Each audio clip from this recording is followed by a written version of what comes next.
তুমি কি কখনো নিজের অতীতকে লুকাতে চেয়েছ?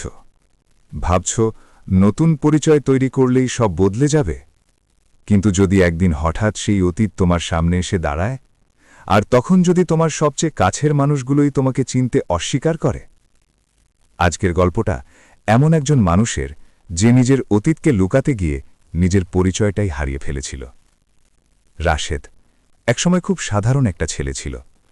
ছোট একটা গ্রাম থেকে উঠে আসা, পরিবারের অভাব, মানুষের অবহেলা আর নিজের ভেতরের একটা জেদ, এই তিনটেই ছিল তার আসল পরিচয়। কিন্তু সময় বদলাল।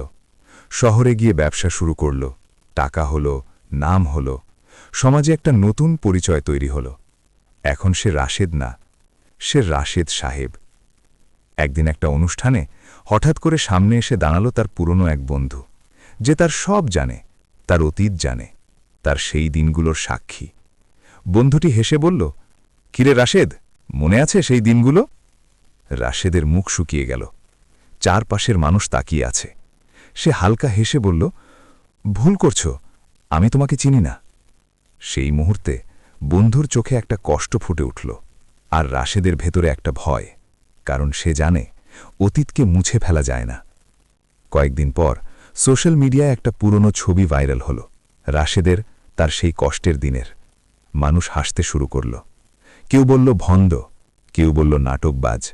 আর সেই দিন রাশেদ বুঝল, পরিচয় লুকিয়ে রাখা যায় না। যে অতীতকে সে অস্বীকার করেছিল, সেই অতীতই তাকে সবার সামনে ছোট করে দিল। শেষে সে আয়নার সামনে দাঁড়িয়ে নিজেকে বলল, আমি কি আসলেই বড় হয়েছি, নাকি শুধু আমার অহংকারটাই বড় হয়েছে? শিক্ষা 1, আসল পরিচয় কখনো লুকিয়ে রাখা যায় না। 2, অতীতকে অস্বীকার না করে তাকে গ্রহণ করাই শক্তি। 3, অহংকার মানুষকে সবচেয়ে বেশি একা করে দেয়। ভিডিওটি শেষ পর্যন্ত দেখুন, হয়তো আপনি নিজের পরিবারকে নতুনভাবে বুঝতে পারবেন। ভিডিওটি ভালো লাগলে লাইক দিন, কমেন্ট করে আপনার মতামত জানান, আর শেয়ার করুন। নতুন ভিডিও মিস না করতে চ্যানেলটি সাবস্ক্রাইব করুন এবং পাশে থাকা বেল আইকনটি অন করে রাখুন। পরিচয় লুকিয়ে রাখা যায় না। অতীত ফিরে এলে মানুষ কেন ভেঙে পড়ে?